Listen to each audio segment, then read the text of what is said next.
As another ride, author and motivational speaker Robin Sharma, known for his best-selling business fable, The Monk Who Sold His Ferrari, has another ride for us in the 5 a.m. Club. This is not just another self-help book, it packs valuable lessons on using our available cognitive resources to achieve extraordinary things. Now, we've heard countless times that 5 a.m. is the golden hour to work productively, but is it really worth it, especially when the alternative is sweet sleep? It's perfectly normal for a discerning mind to wonder whether getting up early makes a real difference or is just one of those passing billionaire fads. Well, that's exactly what our The 5 a.m. Club summary is going to answer. Author and motivational speaker Robin Sharma, known for his best-selling business fable, The Monk Who Sold His Ferrari, has another ride for us in the 5 a.m. Club. This is not just another self-help book, it packs valuable lessons on using our available cognitive resources to achieve extraordinary things. Now, we've heard countless times that 5 a.m. is the golden hour to work productively, but is it really worth it, especially when the alternative is sweet sleep? It's perfectly normal for a discerning mind to wonder whether getting up early makes a real difference or is just one of those passing billionaire fads. Well, that's exactly what our The 5 a.m. Club summary is going to answer. The 5 a.m. Club book summary. The 5 a.m. Club uses an endearing story to establish how the average person can do more in their daily life by starting their day at 5 a.m. It revolves around three main characters: the disillusioned entrepreneur, the struggling artist, the warm and welcoming billionaire. The trio has an unexpected encounter at a conference, and the billionaire asks the other two protagonists to spend time with him at his beach house in Mauritius. The only catch? They have to arrive at 5 in the morning. In exchange, though, the billionaire would reveal his guru's advice to the duo. As you can probably guess, the crux of the advice is about waking up at 5 a.m. and creating a schedule to finish your daily tasks without any distractions. Sharma's reasoning is that rising early gives you the cognitive resources required to undertake activities for self-reflection, physical health, and personal growth.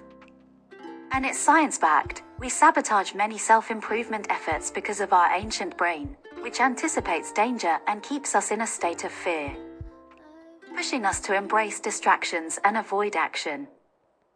However, our brain's prefrontal cortex, responsible for problem-solving and emotional processing, helps us fight back this behavior through rational action. At 5 a.m., our brain is wired to be in a calmer state, allowing us to rise above fear-induced stress and anxiety and take measurable steps toward building a successful life. As the book continues, Sharma explores many themes to drive his point home. Let's explore some standout discussions. For interior empires, Sharma encourages personal mastery practice by grooming our four interior empires, namely mindset, our thoughts and beliefs, quality of self-talk, and attitude toward challenges shape our reality. Heart-set, practice gratitude to nurture personal growth as a heart space weighed down by painful emotions takes us nowhere. Health-set, peak physical health gives you the vitality and freedom to pursue growth opportunities. Soul-set, we nurture our soul by being spiritual in our pursuits, often through meditation and contemplation. 20-20-20 rule. The 5 a.m. Club addresses the elephant in the room. What should we do after getting up at 5 in the morning? It's not like we can shove our heads inside screens this early, right? Here's where Sharma goes over his next indigenous idea, the 20-20-20 rule for a revolutionary morning routine. You divide the first hour, the time between 5 and 6, also called the victory hour, into 3 equal parts. First 20 minutes, vigorous physical activity lowers cortisol, the hormone of fear. Use this time to work up a good sweat. It releases BDNF that helps your brain form new neural pathways and experience neuroplasticity. Next 20 minutes, once you're done with completing some fine cardio, switch gears and take a breather to meditate. For example, you can introspect on your day ahead. Last 20 minutes. For the last part, absorb knowledge that boosts personal growth. Say, you can read a book or tune into productive podcasts. The idea is to create a morning routine that preps you up for peak performance throughout the day, maintaining a high-performance cycle. A high-performance cycle requires your body to be well-rested, which can only be gained through a good night's sleep. The book emphasizes the ill effects of sleep deprivation and encourages readers to get quality sleep that repairs brain cells and enhances neural connections. In general, you're likely to enjoy a deep recovery cycle during sleep by avoiding screen time during the last hour of your day before bed. Sleeping in a dark room. Key takeaways from the 5 a.m. Club by Robin Sharma. If you're the type for deeper understanding, here are 5 key takeaways from the book that you may want to integrate into your daily life. Take a look. 1. Creating an early morning routine is painful yet rewarding. The biggest hurdle to being active during morning hours. Our brain revolts. Imagine being told that you can't touch your phone for the next week. You'll probably start facing withdrawal symptoms. Your brain isn't used to this change and will make you feel uncomfortable in every way, thanks to new synaptic pathways, but that pain is what's going to help you in the long run. According to Sharma, a habit installation protocol can help you out. You have to assume that you'll need around 66 days to anchor yourself to the habit. For the first few days, you must push yourself to show up for your morning routine. Towards the midsection, you'll feel like you're at your limit and none of this is going to help, but Sharma calls this the time when you're actually starting to change. Towards the end, you'll experience the automaticity point, where your brain is finally acclimated to the new schedule. This protocol can support any lifestyle change, and you'll be happy you pushed through. 2. Want to live like the top 5%? Do what the 95% don't. The most basic yet undervalued tip to change one's life is to commit to transformations most people avoid. Does the idea of waking up at 5 a.m. sound tiring? Not to the top 5% of successful people. Sharma believes that when you start living differently, in a manner that most don't, people may call you crazy. However, this label is exactly what he mentions as the price of greatness.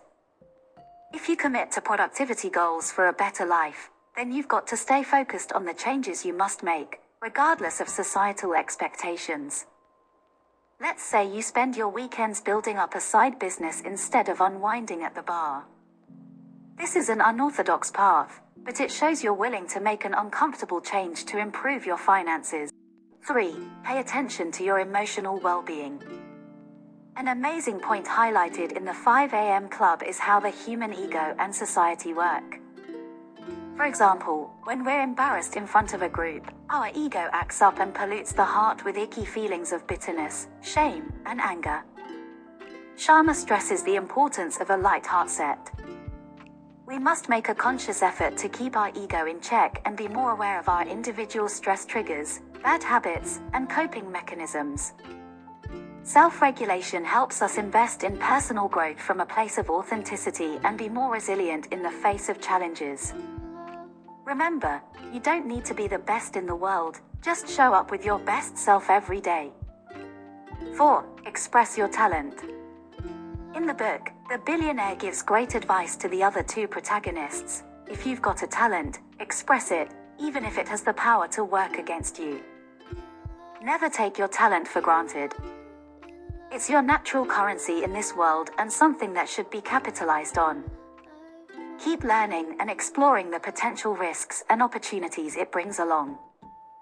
The book offers additional tips to be a lifelong genius, such as leveraging the traffic university, i.e., using your mundane commute time to explore new books or podcasts.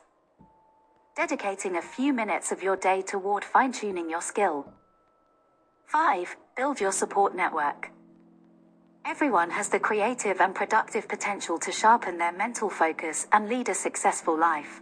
But what if they're surrounded by people who only bring them down? A good example here is the artist in this book. His friends made fun of his art and called him mean names. His failure was a byproduct of hanging out with the wrong group of people.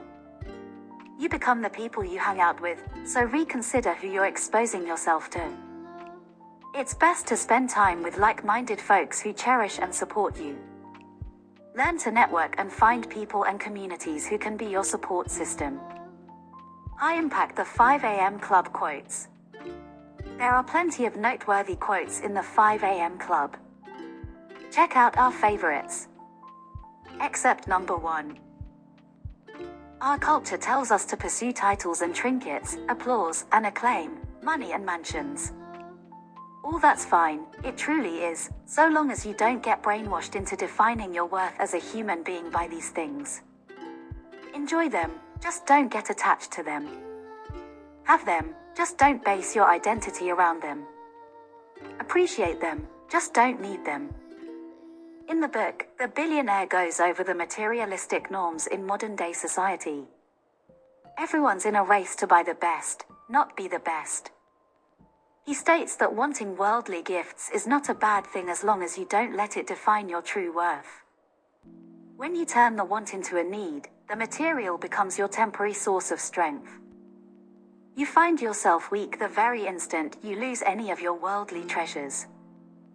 Instead of relying on materials to define our identity, we should focus on building mental energy and integrity of character. Excerpt number 2. If you want to lead your field, become a performer and person of depth.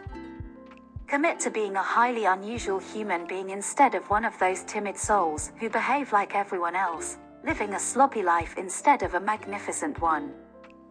A derivative life instead of an original one. The billionaire makes strong remarks about modern workspaces and how everyone prioritizes quantity over quality. Many workers don't have the passion or commitment to lead groundbreaking advancements and simply find the easiest way out of life. Bonus read: passionate about your work but never have enough time to get things done. Check out how deep work can help you become a master at your craft. Excerpt number 3. Because most of us alive today wish we had more time. Yet we waste the time we have.